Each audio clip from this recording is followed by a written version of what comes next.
right, folks. Let me see here. This is kind of like flying off a thing here, and I do hear an echo. All right, folks. Let me see here. I knew that was going to happen. Like flying off a thing here, and I do hear. Give me 1 second. I had a feeling this was going to be a little bit of an issue. There's that. Mute, mute, mute. All right. Back to StreamYard. Make sure I don't hear any echoes. All right. What's up, everybody? Welcome to a weird, awkward Sunday shift report that for some reason the tube did not want to play nice with. I uploaded it twice and it's been processing for 2 hours. No problem, Empress Kimberly. So what I'm going to do, this is going to be a little odd, is I have the Sunday shift report loaded up down below and I'm going to play that. And then after that ends, I will come back, but we can chat through here while the Sunday shift report is playing. It's a workaround, you know what I mean? No echo on your our end. Cool. Everything looks good then. But thank you all for being here and dealing with this craziness. I tell you, man. Who is all in here anyways? We got Milo, S. Hodson, Sandra, Ethel, Minton, Joyce, Lawrence, Little Miss Prepper. Have a great day. Patricia, Sweet Tooth, Jerry, Nancy, Van City, Steve. Have a great day. Yarn. Everybody's probably getting crazy, probably trying to figure out what's going on. Hopefully they find it because it was like last minute. Angry Wreck-It Ralph, Joyce, Sandra, Yarn. It looks like I have everybody in here. Penzy, It Lucky. Hope I got that, Granny. Pantry Old Recipe, Milo, Lawrence. I'm probably repeating names because I'm just trying to move really quick. Miss Me Today, Harvey Black. Thank you, mods, for keeping an eye on things and be able to come transition over to this live stream. Big Dogs in the House, Infrared Survival. And let me see, you got Seabass, Arc Wildman, Louise, JRC, KT. Trying to run through this real. Sweet Tooth, Jan. Always Prepping, Passamaquoddy, Colleen Rich. All right, Lisa, Bringer of Change, Moon Phase, Jennifer Cruz. You see, I think I Jerry Robbins. So many of you folks in here. Anyways, thank you all. Thank you all for being here. Hopefully this works. I'm going to be watching chat. What's the crawling on this wall back there? I don't know. I don't know what's crawling anymore. You never know what's going on, Arkansas living. It's good to see you, my friend. Good to see you. All right, so what we're going to do, and yes, Little Miss Prepper, if everybody could please hit that like button. And if anybody's wondering where the Sunday shift report, it's right here. So I'm going to load it up, and I'm going to apologize in advance since the Sunday shift report is pre-recorded. It's going to play the intro again and then go into the Sunday shift report. I'm going to be watching with you, so it should hopefully be good. I'm going to be watching live stream, watching the live chat as this plays, okay? Where's Uncle Charlie? Good question, Ethel. What's up, Ann? All right, so here goes nothing. I'm praying this works. If there's any issues, please let me know in the live stream chat. Roll the Sunday shift report.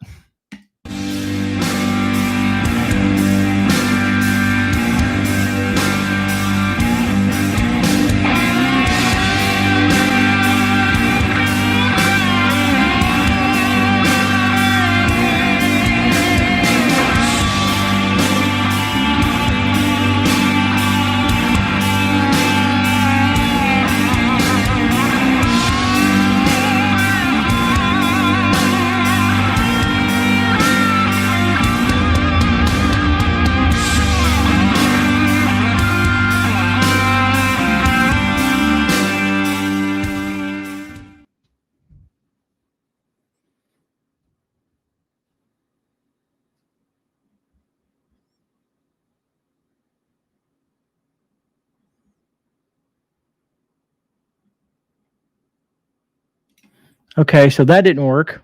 Let's try this again. Man, this is going to agitate the you-know-what out of me. Video file. There's my video. Add to the stream. I'm going to mute it for a second and see if... All right, so here we go. I'm going to just start it right after this. I'm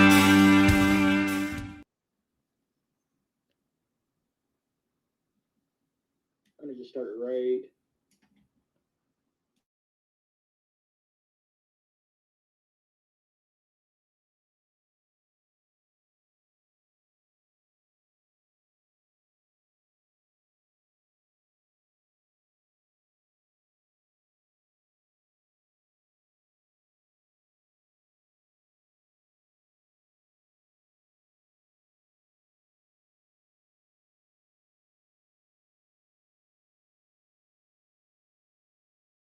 You guys can't even hear me. I'm sitting there cursing up a storm, thank God. Because I can't figure out why YouTube is playing games with me. You guys can't even hear me. I'm sitting there cursing up a storm, thank God. Oh, now you're hearing echoes. What's the new channel? No new channel. I don't know. I'm going to see if you guys can hear me. And I'm going to do something here.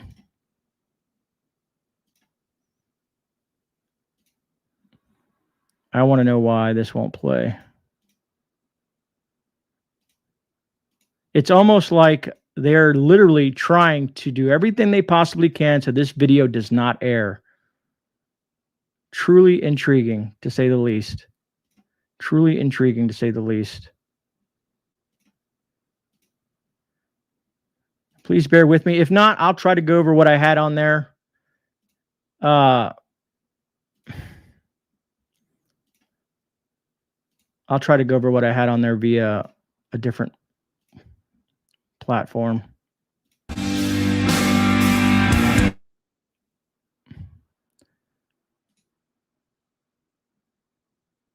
I want to talk about preparedness real quick because, yes, it is now hit the mainstream.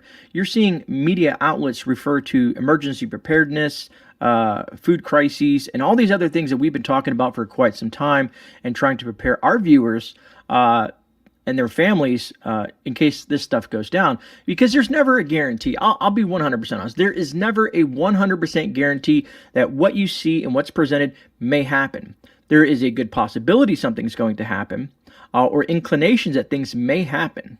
But we can't sit here on a platform and say, this is what 100% what's going to happen. All I can do is show you the information and the research that I have found to kind of get you prepared for what may come. And I like to use that word, what may come, because God forbid something happens and doesn't pan out the way that I might express something that may pan out, and someone gets horribly upset and is like, you know what, you're fear-mongering, you're scaring people, and all that jazz, right? That's not my my goal here. My goal here is to inform and educate. I don't know how many times I have to repeat that. It's just every once in a while there'll be that one person that comes in there and says, and they get a little agitated, which, you know, at this point, I don't really care anymore. It's my check.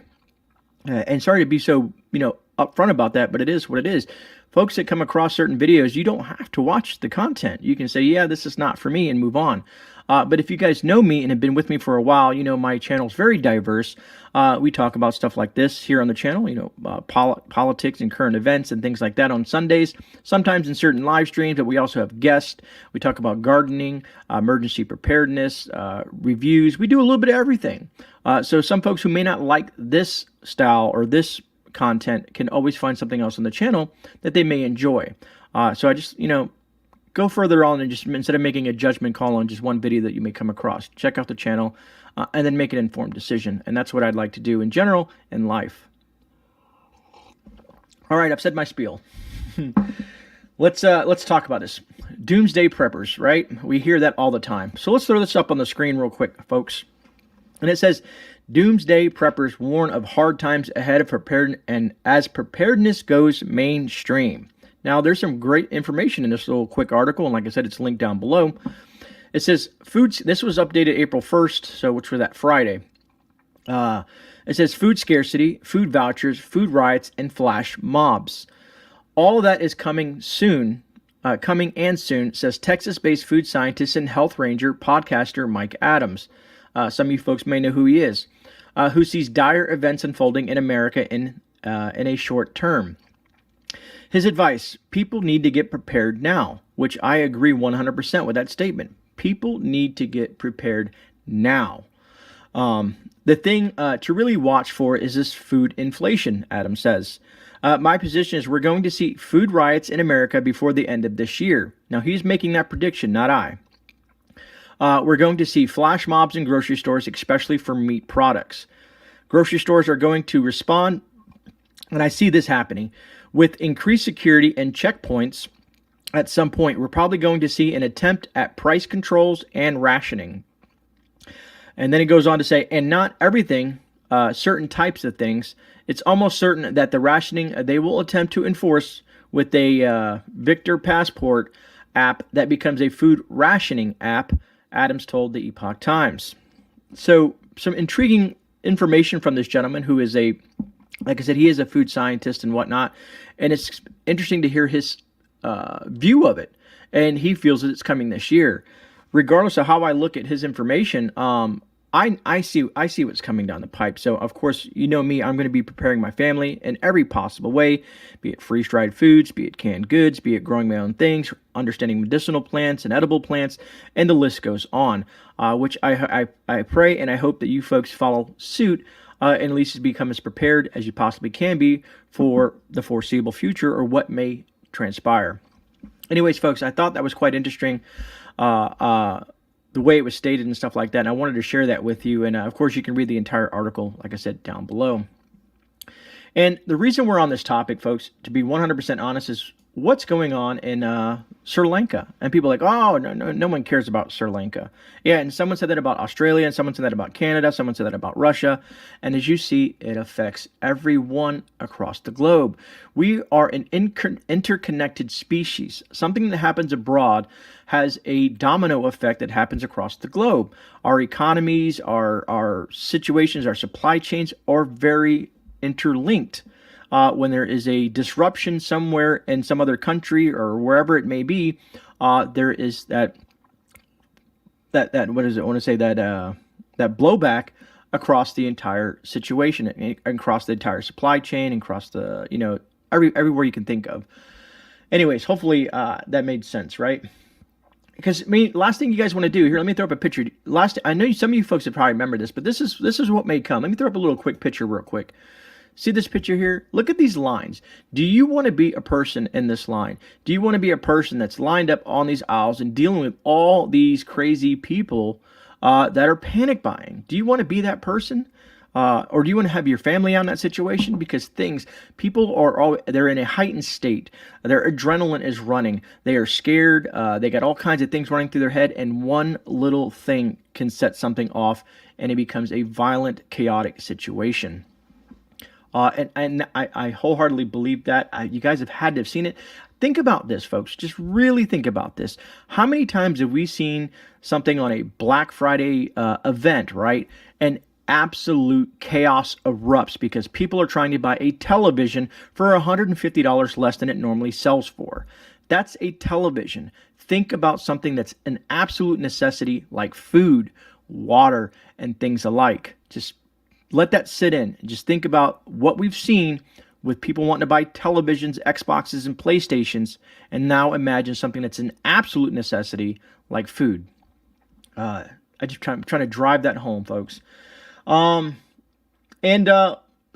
look at two things, two articles I want to bring up. One is from, let's bring this article up here. And this goes deeper into it. It says the United Nations director warns Europe of hell on earth, migrant crisis and global food shortage. Kind of where I pulled my concept for the thumbnail and what we're talking about here today. It says a senior UN official. So it's like I said, it's not me trying to push anything. This is mainstream news, folks. This is out there in the media. Anyways, let me get back into it. A senior UN official has warned that Europe must either pay for more food. Man, I'm messing this up. Sorry. It says, let me start over. A senior UN official has warned that Europe must either pay for more food aid abroad or face hell on earth migrant crisis. Kind of what we're seeing at the southern border. And I'm going to sidetrack real quick because I just received some information yesterday that everybody, when they think of the southern border and the invasion of the United States from the southern border, they think Mexico, Venezuela, Guatemala, Honduras, wherever the spots are. No, the border agency just stated out they have over 157 countries that are coming through that southern border. Just think about that for a minute. 157 countries, and I don't mean like the countries themselves, but people from 157 different countries coming up through the southern border into the United States. To say that we're being invaded is saying it softly, at least from my point of view. Just something to ponder. Anyways, pay for the food of the developing world or face another migrant crisis. This is the ultimatum the head of the United Nations World Food Program has put to European leaders. It says the dramatic warning comes as the global organization begins to struggle to pay for the food it gives to famine-stricken parts of the world, with the ongoing Russian invasion of the Ukraine disrupting food supply globally and by extension driving up prices. It says now, according to a report by Politico, the food program's head has warned that its project is in jeopardy and that Europe either needs to cough up more funds for the United Nations group mission or face the terrible migrant crisis. We're billions short. They're billions of dollars short, said World Food Bank Executive Director David Beasley. Failure to provide this year a few extra $1 billion means you're going to have famine, destabilization, and mass migration. Like I said, it just gets, every time I turn around, it just gets worse. So let's move into what Russia has decided to do in their statements as of late in regards to food. And like I said, people think, oh, I don't care what Russia does with food. You should care because, like I said, Russia, Ukraine, they do produce a massive ton of food, grains and stuff like that the world uses. Moving on. And I'm going to show you, how folks in Germany are reacting to the whole cutting off the fuel situation. It was quite intriguing to myself. Anyways, let's throw this up here. It says global food crisis. Russia threatens to limit vital agriculture supply to friendly countries only. Friendly countries only. So whoever Russia deems a friendly country, let's say like China, possibly Saudi Arabia, possibly Iran, North Korea, and the list goes on of those type of nations. Anyways, let me go ahead and start butchering some names here.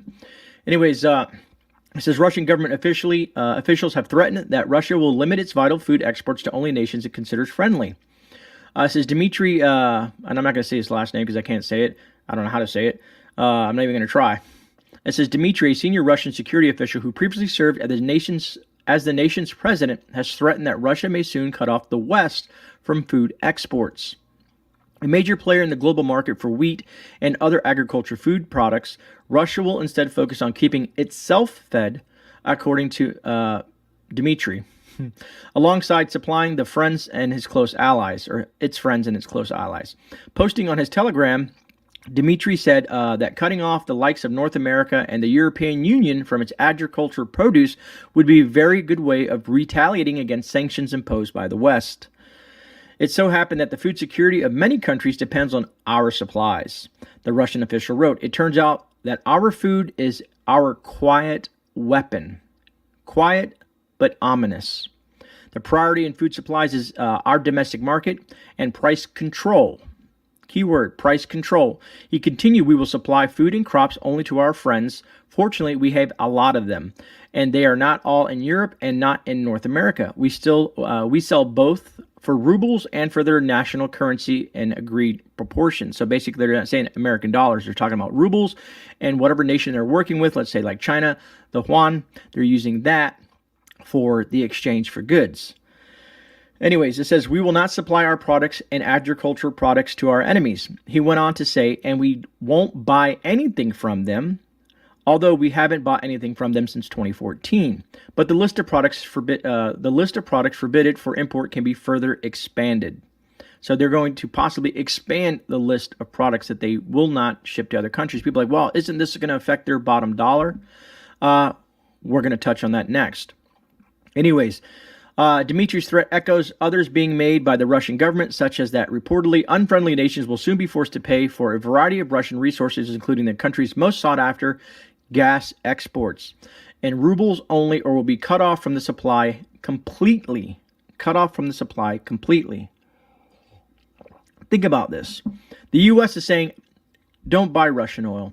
Don't do this. Don't do that. The UK and all of them are right behind it as well. So who is going to give those countries the fuel, gas, oil, and things that they need? So America says, well, we'll step up to the plate. We just had to dive into our strategic reserve for just us, the American people, which is barely enough. Like I said, we consume 20 million barrels on average a day, okay? And then he's releasing 180 million barrels over the next 6 months. Well, 100 million, he's doing 1 million barrels a day. Okay, well, we do 20 million a day in consumption. So when you add that up, what is that? 20 million, 6 is 8, 9. So 9 days. 9 days equals 180 million barrels. So in 9 days, we consume what he wants to release over 6 months. Just digest that for a second. You know what I mean? It's almost, I hate to the fact that these politicians, these people in power, just cannot be honest with the American people because they don't want to, I guess, start a panic. And I understand that, because when panic then becomes chaos, then becomes crime, and then it just gets into a nasty situation. So I do understand certain aspects of it, but you need to be more honest with the people. Like, look, this is a situation. This is how we're truly going to resolve this situation, and we're going to do it now, and so on and so forth. Now, I know I'm just a citizen. I'm just an American sitting behind his desk saying this, right? But to me, with all they do and all the power they have, I know they have the capability of doing so. Anyways, like I said, I want to touch real quick one more thing on Russia real fast. Matter of fact, let's go here first. Let's go here first to continue on this dialogue. It says Kremlin says Britain won't get any Russian gas due to sanctions. So this is directly towards Britain. It says the Kremlin has said that London's sanctions of Moscow's Gazprom bank, through which payments are to be made under Russian President Vladimir Putin's rubles for gas scheme, mean that Great Britain won't be able to buy Russian gas.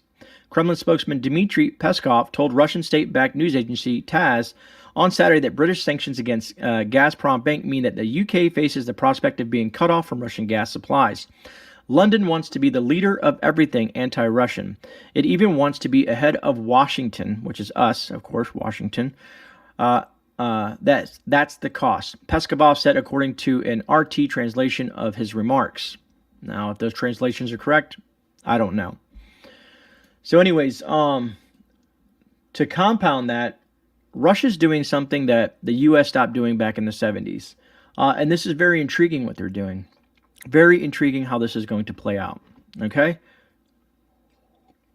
We always talk about gold and silver and precious metals, right? How that's a currency that's always going to be a currency no matter how you look at it in some form or factor. So let's bring this up.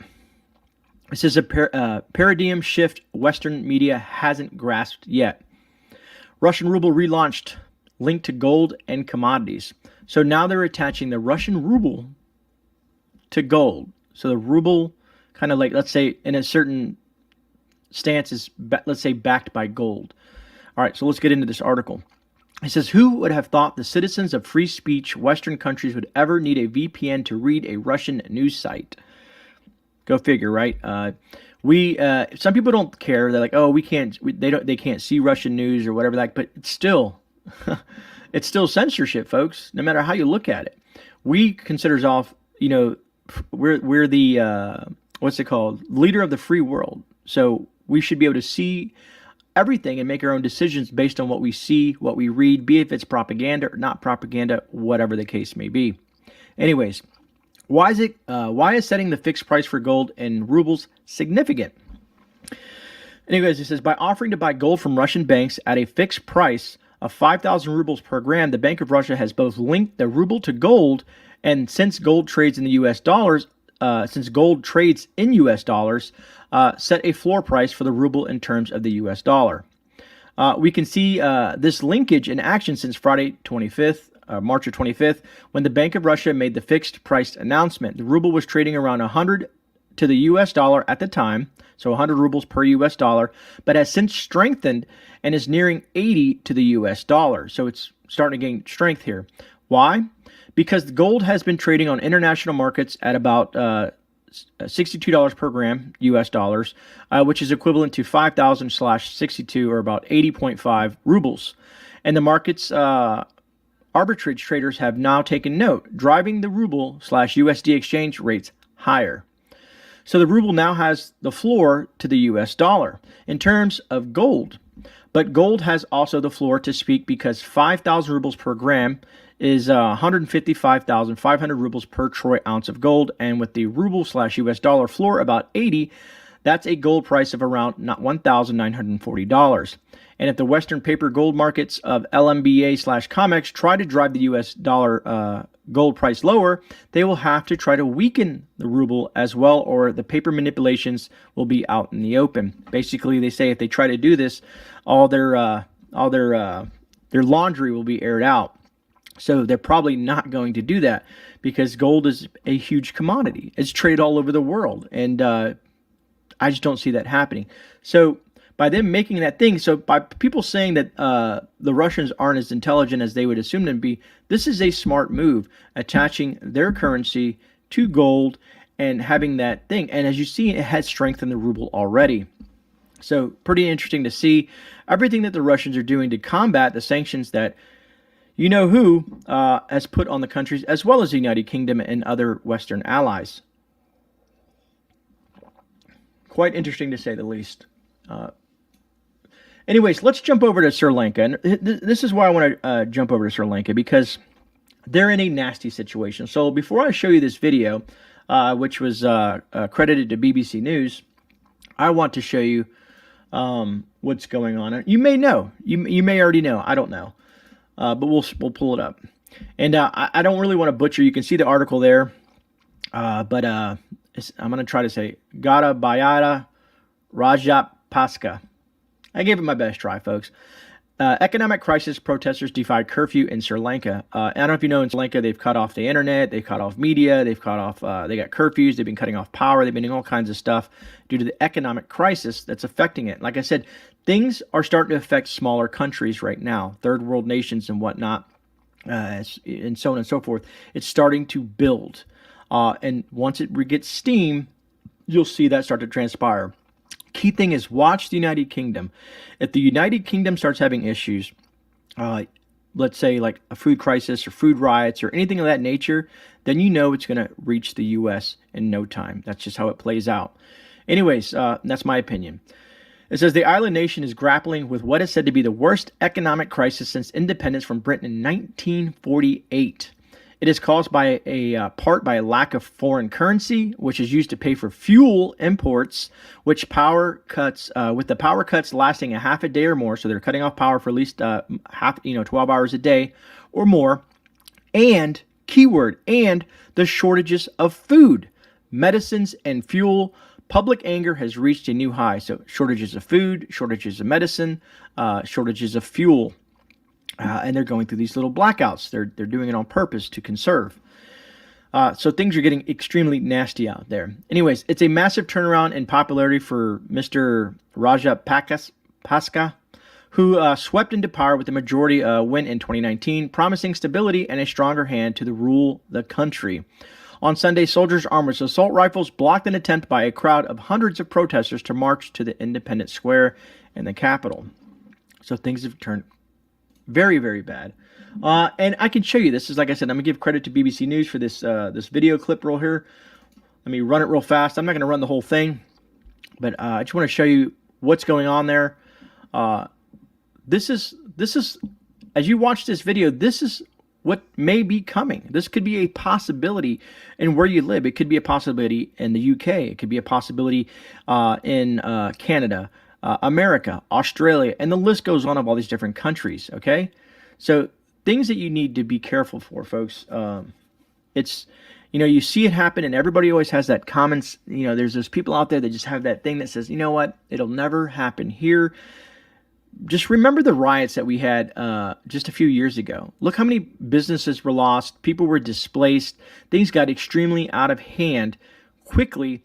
And what happened? It was the law enforcement was overwhelmed. Just things were going extremely south. So just imagine this. Imagine that, but on a scale tenfold. And that's where you see that kind of that saying, hell on earth in a global food crisis or food shortage, or however you want to look at it.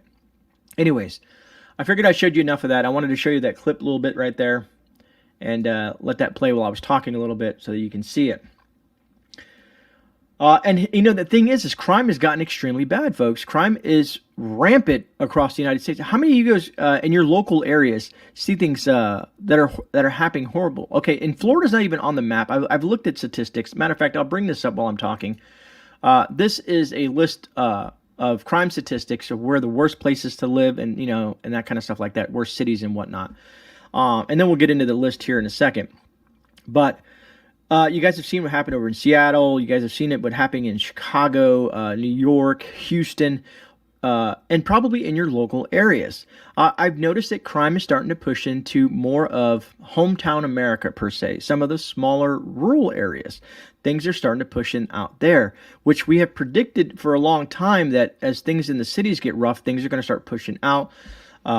This is just the tip of the iceberg. It's just like that initial little spark before it goes up in flames. The time frame I could not give you. I could say 2 weeks, or I could say 5 years. I personally don't know. I would do a disservice to you, the viewer, to tell you that this is going to happen on this day or in this amount of time. It's just to be aware and informed that this could be a possibility. Anyways, let's look at this list here. Baltimore, Maryland. At number 1, Detroit, which we expect. Memphis, Tennessee. Albuquerque, New Mexico. St. Louis, Missouri, Milwaukee, Wisconsin. We have a lot of great folks, yarn preppers out there in Wisconsin. Mark from Mulling Homestead is in Wisconsin. Some of you folks may live near Milwaukee. Chicago, Illinois. And you would think Chicago would be way up there, right? But no, Memphis, Tennessee is number 3. Then you got New Orleans down in Louisiana, Oakland, California. And then I thought number 10 was interesting because this is North America. And, of course, Canada is grouped into North America and crime statistics. Surrey, Canada. I don't know where Surrey is, Canada. Maybe some of you Canadians that are in chat could let me know specifically where it is, if it's close to. I didn't look it up on a map, so it could be close to some of you folks out there. Then we go into Cleveland, Ohio, Houston, Texas, Canada again, Rochester, New York, Atlanta, Georgia, Philadelphia, Red Deer, Canada, Anchorage, Alaska. That's getting close up there by Rudy. Who would have thought Anchorage would be on one of the worst places to live crime-wise? And I'm not saying specifically, on the outskirts. I mean, this is data, okay? This is just data that they've collected on things that have been reported and crimes that have been investigated and so forth. So to think about all the things that they don't investigate or things that go underreported. So it could be a lot worse in some of these areas. And then it goes to North Bay, Canada, and it looks like Sudbury, Canada as well. Anyways, I just wanted to share that list real quick with you to see some of these, and I've looked deeper into it. There's like Louisville and a bunch of other places where crime has gotten crazy. And we talked about Houston. Houston, what is he? From the police association, the head of the police association, he's scared for his family to go outside because of the massive uptick in crime, which attaches itself to what's coming up through the border. So it literally, the United States, if you want to look at it in this way, we're under attack. We are being invaded and we're under attack. Now, some people might not see it that way. That's fine. That's your opinion. And you're entitled to that because you are an American and you're in this country and you have the freedom to make that decision. You have a freedom to choose. Is that bad or is that good? Isn't that something nice? Imagine being in Russia, China, North Korea, and places like that where you don't have that freedom. So value every bit of freedom that you have by living in this country. And unfortunately, freedoms are slowly being taken away, folks. Freedoms are slowly being taken away. Matter of fact, speaking of freedoms, let me throw this up real quick. If you live in New York, you're probably aware of this. This is ridiculous, to 100% ridiculous. And I'm not going to say the name because anytime I say the name, the powers that be get a little upset. But anyways, New York City will mandate the face coverings for children under 5 years old. Under 5 years old. How many under 5-year-olds, and it says 2 to 4, how many kids that young can handle being a mask, and I said it anyways, a face covering being on their face all day at school, being at New York, or imagine being in Florida or some humid area where it's just extremely hot. They're always fidgeting. They're always doing stuff. Maybe at 5 they know a little bit, but still, come on, folks. What is this doing to their immune system? What is this doing to their mental stability in the aspect of, just think about when you're 2, 3 years old. You're trying to read your parents' lips. You're trying to look at your teachers. You're trying to learn pronunciations and how to say things. When you're trying to learn the ABCs, you A, B, C. You're looking at the mouth. But with that on your face, how can you understand that? You're just hearing something. You need that visual cue to incorporate that into their young minds. Anyways. It says New York City Mayor Eric Adams said that the city would mandate children aged 2 to 4 to continue wearing face coverings after a judge issued an order in favor of his administration. Man, what a crap show. Anyways, every decision we make with our children's health and safety in mind. I call that BS. Children between 2 and 4 should continue to wear their face coverings in school and daycare come Monday, which is tomorrow. The Democrat mayor said on his Twitter feed on April 1st, on Friday. And it says it came after the state Supreme Court Justice Ralph Porzirio, earlier that day struck down the city's face covering order for young children. However, an appellate court issued a stay in lower court's ruling, allowing the face covering mandate to remain intact amid the appeals process. Disgusting. This absolutely. It's been 2 years. Come on, folks. 2 years. And what is the best way to build your child's immune system, huh? What is the best way? Just think about that. Having them play in the dirt and you're catching colds. You're breathing in this stuff. You're at that age, you're building an immune system. So now you're preventing some of these people from building that immune system that we as children did. We went outside and played in dirt. We caught colds. We got sick. We recovered. Our bodies became stronger, and so on and so forth. You know what I mean?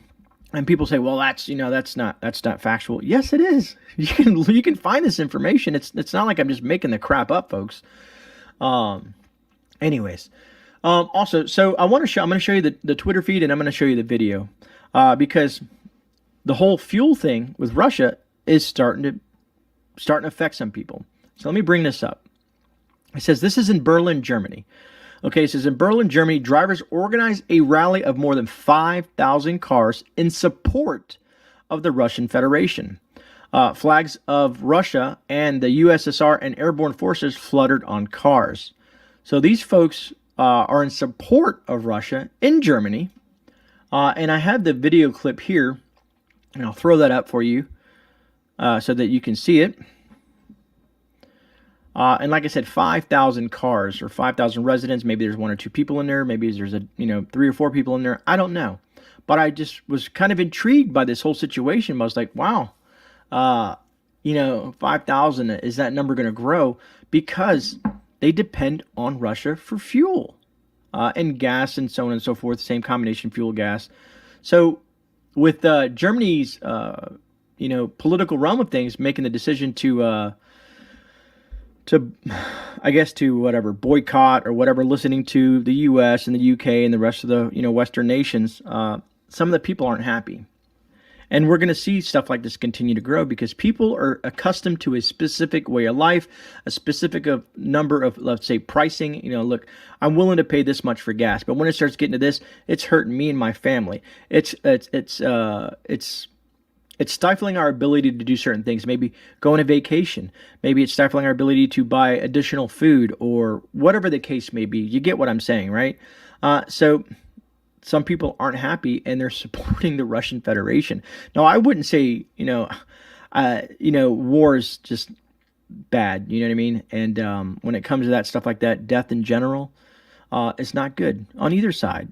Do you think those Russian troops, some of them, yes. Some of them are probably like, they love their country and they're going to die for their country. Just like here in the U.S., we go to war for our country, for the love of our country.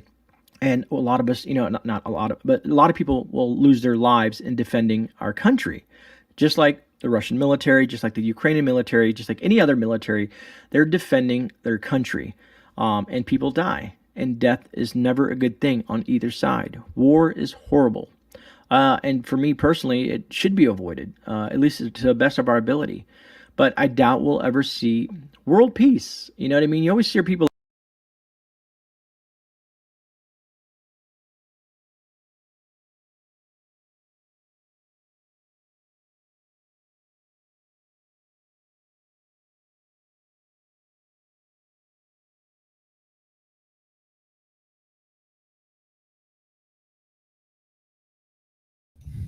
Not sure what happened. Let me see if I can get that last part of the Sunday shift report going on. Luckily, I'm here live watching this with you folks. Let me see here. Let me re-add something to the stream. Let's see if I can get this to play. We were doing so well. All right, let's try to re-add this last part.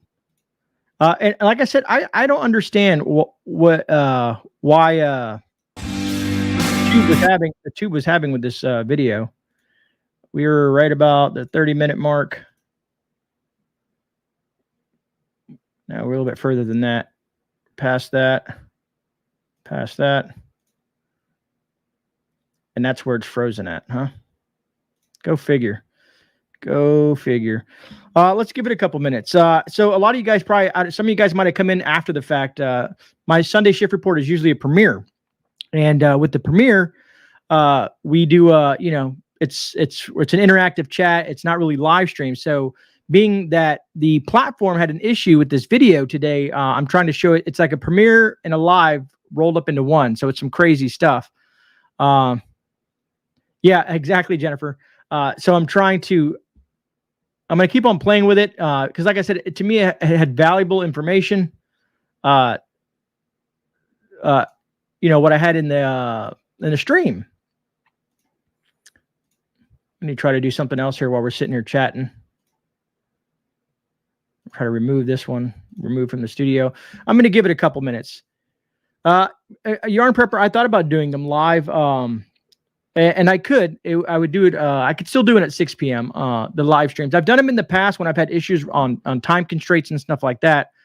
I'm wondering if, since it's such a long video, that StreamYard is having a trouble loading the full content up. But we were doing so good at that.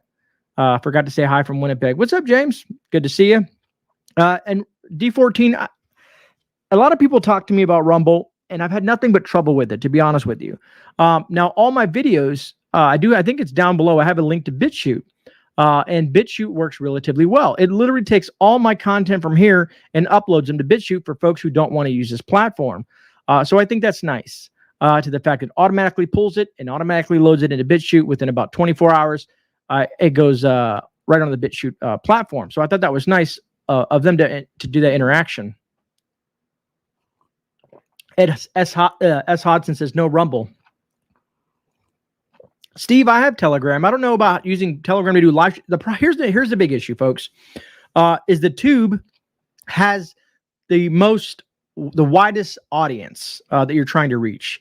So many people use this platform from everything from stuff like, you know, replaying people's TikToks and gaming and all that other stuff like that.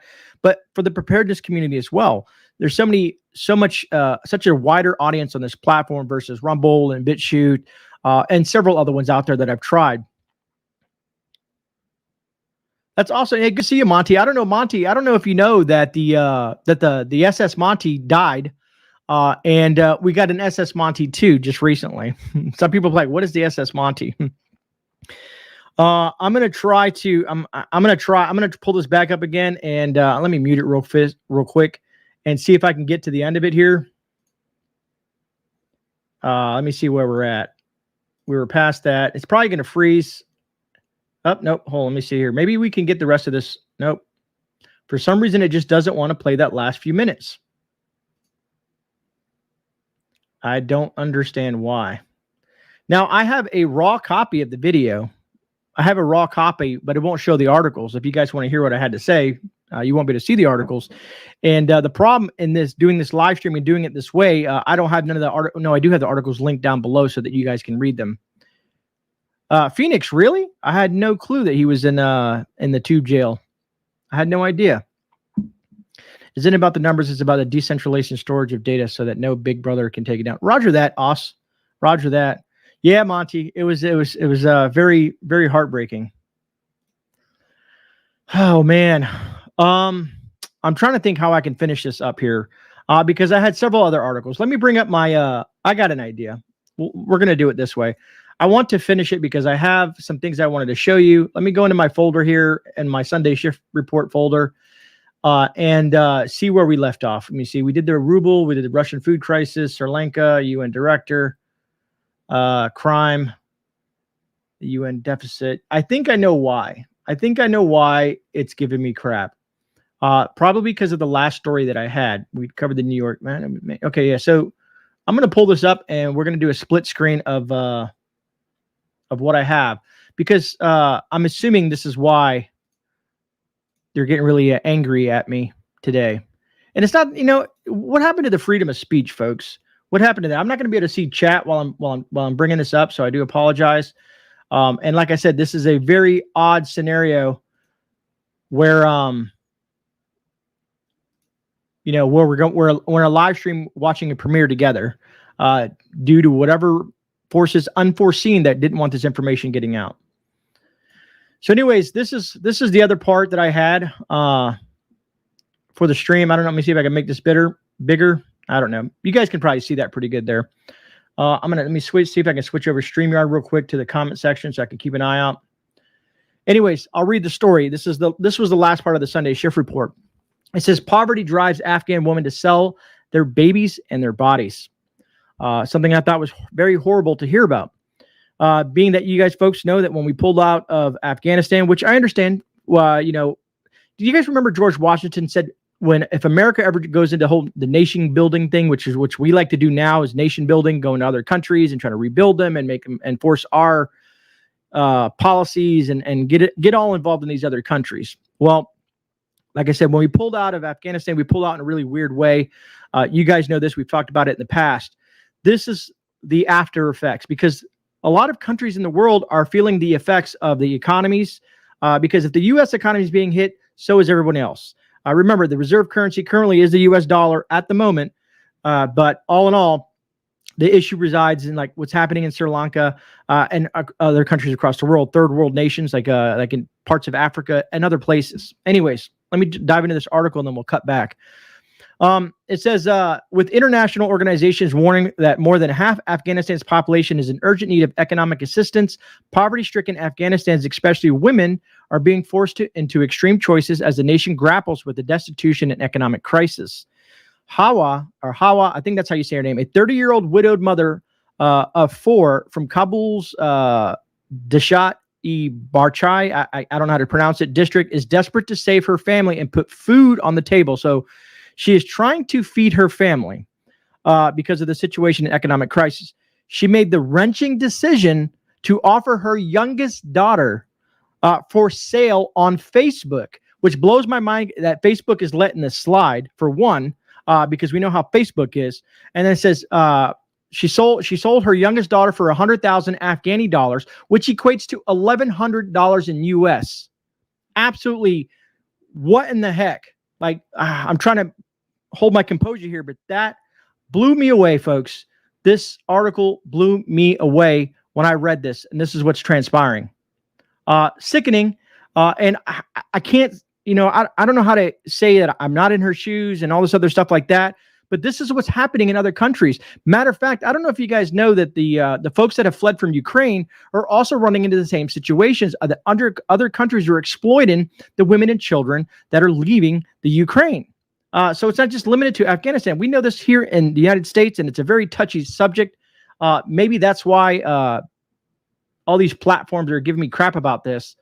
But it's very, yeah, right on, Milo. Very sad, to say the least, folks. I can only imagine having to do something like that. I can't say I probably never would. I personally wouldn't. You know what I mean? But I can't bash the lady because I don't know what her situation is, what her other 3 kids are going through. It's just a very, I'm not saying I condone it or anything like that, but it just blows me away that it's happening. And Ramon, yes, it is a very sad situation. This is why we prep. Absolutely disgusting. Sell yourself if you have to. Not your baby. So sad. And mom is that desperate to have sacrifice one for those. And I agree, Carol. I agree. And that's just imagine in a SHTF, true SHTF scenario, grid down, or the United States collapses on itself. Just to imagine the chaos that it would ensue in the criminal mindset of the people that maybe even your neighbor, because you've seen all the movies, and the movies aren't too far from the truth when it comes to what people will do, knowing that they won't get in trouble in certain situations. And that's why I worry about my daughter.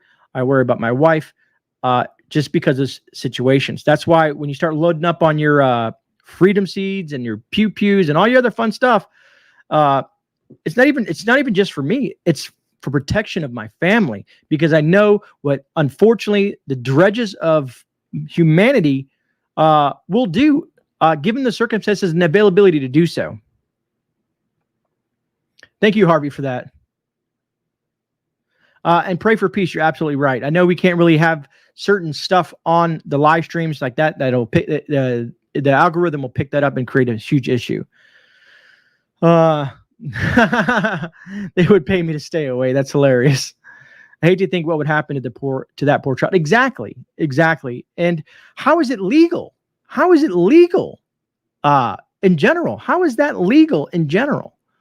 Maybe I don't get the whole picture, but that's what the whole article read. Maybe I'm not getting the picture. Maybe it was some adoption process, but it doesn't read that way.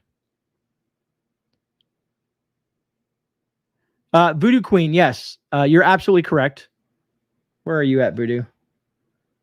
I know I can find your... Where'd you go? I just saw your comment. And I can't find it on here, but you're absolutely right, Voodoo Queen. Where'd you go? I know it's up here somewhere. But different cultures have been going on for centuries. Females are property like cattle. Ask anyone that served in Afghanistan. Yes, 100% agreed. It's a different, crazy place out there. Yeah, and okay, yeah. So Dottie A, I was talking about that. Matter of fact, I'll show you where I got it, just to show you that I wasn't making it up. Let me bring this up real quick before we wrap this up here. I don't want to keep you guys too much longer on the live. When as you guys were watching the premiere, I got notified.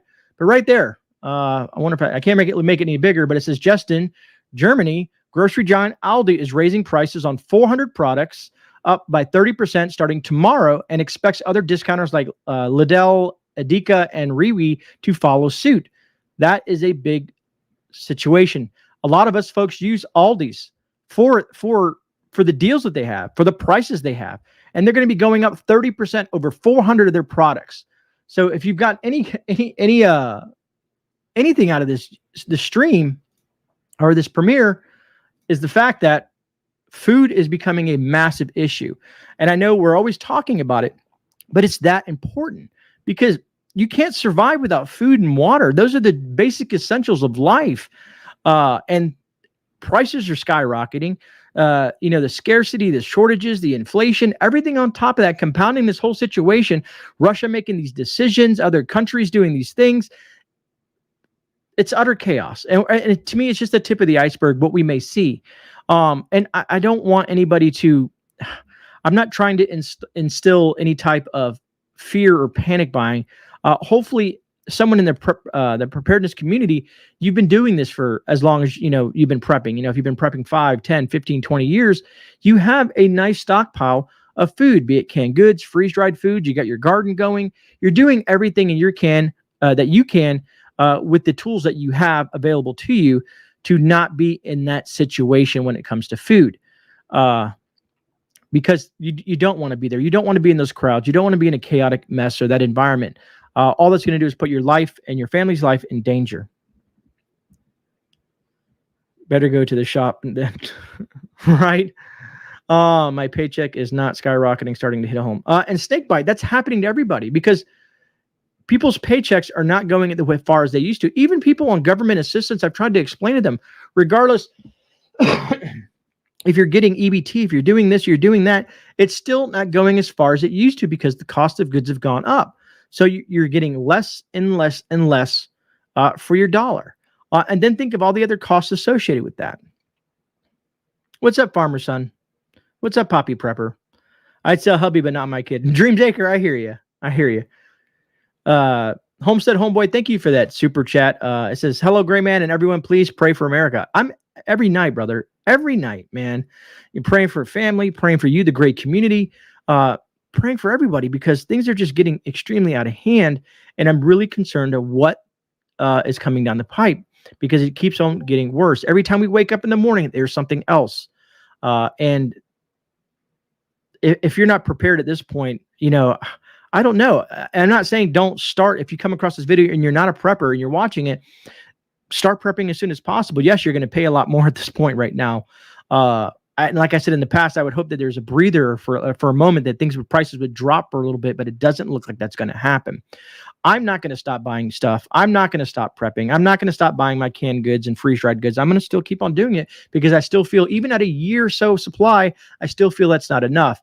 I'm honing my gardening skills. Matter of fact, before I even got the premiere done, I spent most of the morning working in the garden, checking everything. I have a couple bug issues that I'm dealing with, but learning to grow your own food, learning medicinal plants, edible plants, all that stuff like that is going to truly benefit you and your family. It's 100%. It goes beyond just an individual. It goes to this encompasses your entire family.